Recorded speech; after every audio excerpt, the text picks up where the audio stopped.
जी अस्सलाम वालेकुम फ्रेंड्स, की हाल ने सब दोस्तों मेरे दा ठीक ठाक हो। उम्मीद करते हैं सब खैर वाफियत नाल होणगे। ते ए जी गुलटेर बच्चे ठीक है। ए फीमेल मैं रात की मां ना छड़ी हुई सी, ठीक है। इनू कल कुत्ती ने संगे नाल झटका लाया सीगा ते मैं कहना मां ना छड़ दी, मां थले ना दुध नहीं हैगा। इस करके जेडे दूसरे बच्चे ने सारे आपां वो लैदा कीते सीगे।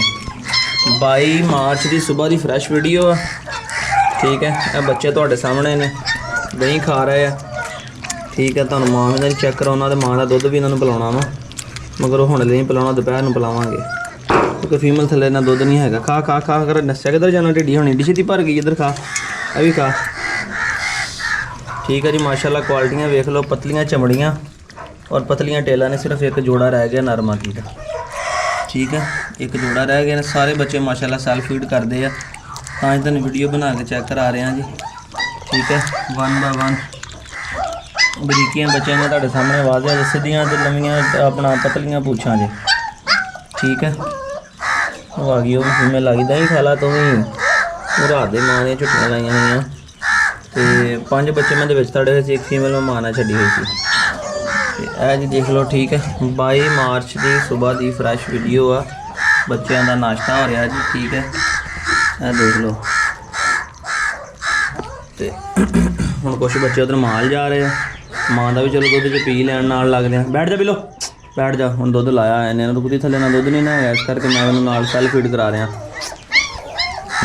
तो यह बच्चा ले लगा होया नस्ली चीज़ां होंदियां साइड से, पोटी करके आया, अखा चलाई अंदर, इधर पोटी करके गया बच्चा, ठीक है। थोड़ा तुर फिर लवो, नाले थोड़ा मां दुध पी लो, फिर तुहानूं मैं ताड़दा, बल्कि ताड़ना कि तुसीं हुण मां दे नाल ही इत्थे बैठे रहो दिहाड़ी। चलो यह दोस्तों फॉर सेल है, ठीक है। इन्हों की मावां खड़िया गन्ना चलो, पहले बड़ी अग्रैसिव हो गई सी, मैनू भी पैन लग पई जदों लिआंदी है, हुण कोई सैट हो गई है। ये तो जी बच्चे दिते हुए थे, इन्नी अग्रैसिव हो गई कि मैं भी लग गया वहाँ, तो मैनू भी पाना शुरू कर देनी सी। असल दूसरे कुत्ते तो बरांदे बन्ने से ना, उन्होंने वेख के ज़्यादा इन्हें कुछ शोर करना शुरू कर दिता। बच्चों ने दही खादा तो कमड़ी छिड़ गई इन्होंने, इधर वेखो। तो माँ के नाल छड्डदे इन्हों बिलो, बैठ जा बैठ जा बैठ जा बैठ जा, ठीक है जी। तुहानूं सारे बच्चे मां नाल, बैठ जा थले, थले बह जा थले, दुध पिला, बह जा, बैठ जा, लम्मे पै जा थले, लम्मे पै जा। सारे बच्चे माशाल्लाह एक्टिव भी ने, सेहतमंद भी ने। किधर चलना बाबे, और मां का भी घुट ला लो इधर, लम्मे पै जा बिलो, नीचे बैठ जा। देख लो जी माशाल्लाह सारे 6 बच्चे चिमड़ गए, इन्होंने एक जोड़ा रह गया जी। जो मां ने दुध नाल सबर होना, इन्होंने दही नहीं है, दूए दुध नाल नहीं आना है। हम दही खादा वा, मां का दुध पीणगे, ठीक है। रिलैक्स हो गए तो सौ जाएंगे इतने हम। ये जी अपना 22 मार्च सुबह की फ्रैश वीडियो है। बड़ा बच्चों दही लगा, कुत्ती जट्टी जाती है।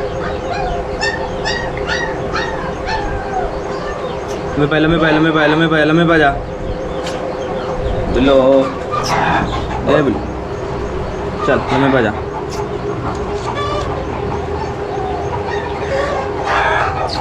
इधर इनू भी ला नाल, ठीक है। जी देख लो सारे बच्चे दुध पी रहे हैं। गुआटी गुलटेर आ, बच्चे गुलाबी नासां दे विच आ। और 22 मार्च की सुबह की फ्रैश वीडियो तुसीं देखिया, बच्चे सेल्फ फीड भी कर रहे थे। मां थले ना दुध नहीं है, इस करके मैं बच्चे नाल सेल्फ फीड करवा रहे हैं जी। तो जिस किसी दोस्त भी इन्हें भी लैने हो, नंबर मेरा स्क्रीन पर चल रहा है। एक जोड़ा इन्होंने जो रह गया नर ते मादी का, ठीक है। 2 मादियाँ तो एक जोड़ा सेल हो गया है, नर वाला लगा है दुध पीण, ठीक है। यह बच्चे तुसीं देख लवो, हर चीज़ तुहाडे वाल है, तुहानूं तसल्ली नाल चेक करा रहे हैं जी। जे कोई दोस्त भी आके ले अपना चेक करके ले जाना चाहे, 7 बिस्मिल्ला फैसलाबाद अपनी लोकेशन है, शेखपुरा रोड, छोटा माना वाला स्टाफ अपनी लोकेशन हैगी, आके चेक करके लै जाओ। तो जे कोई कहे कार्गो कराने हैं, तो कार्गो जोड़े होने हैं उन्हें पैसे पहले होने, कार्गो के चार्जेस भी पहले होने हैं, ठीक है, एडवांस होने हैं, फिर असीं तुहानूं कार्गो करावांगे। पसंद आए होण वीडियो लाइक करो, कोशिश करांगा फादर की वीडियो नाल अटैच कर देवां, ठीक है। वो भी गुआटी गुलटेर आ, कालियां नासां फाइटर डॉग हैगा वा, तो मां भी इन्हां दी गुआटी हैगी है। इजाजत दिओ इस नाल अपने वीर नूं, मिलदे कि नवीं वीडियो। फिर अल्लाह हाफिज़।